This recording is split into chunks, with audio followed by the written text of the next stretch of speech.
In this video, I want to show you how to rearrange pages in Microsoft Word.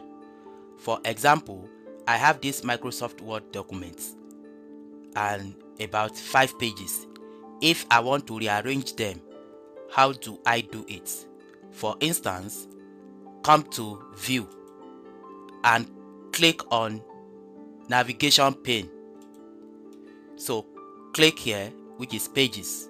You can see the number of pages I have here. Now if I want the first page to become the second page and the second page to be the first page, how do I arrange it?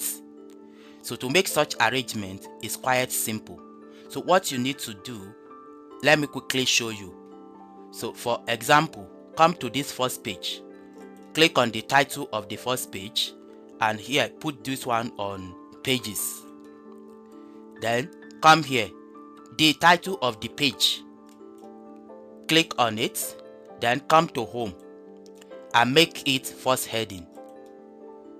You can see I've made the title of that page first heading. Then I'll move to the next page.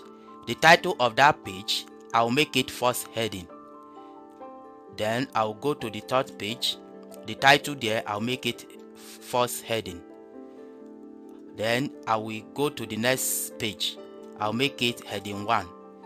So this is how you are going to make the title of each page heading 1.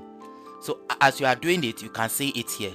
Now to move or rearrange the page, what you need to do is this. For example, if I want the declaration, this very one, to become the second page, if I click on it, here is it as first page. But if I want it to be second page, I'll click and drag down. You can see I've moved it to the bottom of certification.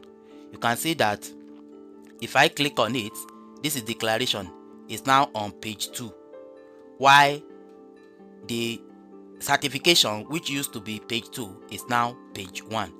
And if I want to move the abstract to the first page, abstract is on page 4. If I want to move it to the first page, I'll click on abstract here and move it to the first page. You can see that it has moved it to the first page. So in short, this is how to rearrange or reorder your pages in Microsoft Word. Thank you for watching.